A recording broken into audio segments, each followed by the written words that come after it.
আমরা জনদুর্ভোগ চাই না, আমরা জনভোগান্তি চাই না, কিন্তু রাষ্ট্র আমাদের কথা শুনতে চায় না। আপনারা যদি আলোচনা করতে না চান সরাসরি বলতে হবে আমরা আলোচনার জন্য প্রস্তুত নই। তবে শুধুমাত্র আবারও বলি, শব্দটি যদিও শুনতে ভালো লাগে না, সেই মূলা ঝোলাবেন না। সেই মূলা ঝোলানো আশ্বাস তিতুমিরের শিক্ষার্থীরা আর গ্রহণ করতে রাজি নয়। আপনারা মন্ত্রণালয় থেকে দায়িত্ববান একজনকে পাঠান। আপনারা গত 2 দিন আগে একজনকে পাঠিয়েছিলেন, নাম বলবো না। তিনি এসে শিক্ষার্থীদের সাথে কথা বলেন।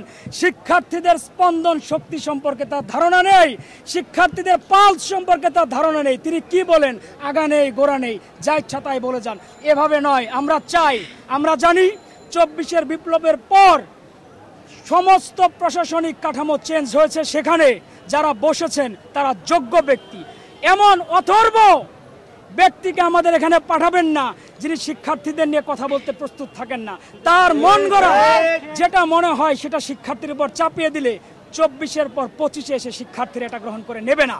এবং আজকের পর আমাদের যেহেতু বিকেল 4টা পর্যন্ত সময় বাধা ছিল, আমরা আলোচনা করব আবার।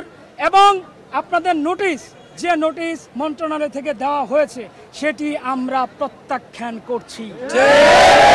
কোনোভাবে সাধারণ শিক্ষার্থী এমন অকার্যকর নোটিশ গ্রহণ করে নেবে না। আপনাদের বলা ছিল আমাদের 7টি দফা রয়েছে, সেই 7টি দফার এক দফাতে গিয়ে পরিণত হয়েছে। সেই দফাটি হচ্ছে তিতুমিরের সামনে আসবেন, দায়িত্ববান কেউ একজন আসবেন এবং ঘোষণা দিবেন আজ থেকে তিতুমির কলেজকে রাষ্ট্রীয়ভাবে তিতুমির বিশ্ববিদ্যালয় হিসেবে স্বীকৃতি দেওয়া হলো। আমরা পড়ার টেবিলে ফিরতে চাই, আমরা আমাদের পড়াশোনায় ফিরতে চাই। আপনারা কেন আমাদেরকে বাধ্য করছেন? রাষ্ট্রের কেন যেন অলিখিত একটি সংবিধান হয়ে দাঁড়িয়েছে। যদি জনদুর্ভোগ তৈরি না করা হয়, মানুষের দুর্ভোগ তৈরি না করা হয়, রাস্তায় যানজট তৈরি না করা হয়, তাহলে রাষ্ট্র কথা বলতে প্রস্তুত নয়। এই ধারা থেকে বের হয়ে আসতে হবে।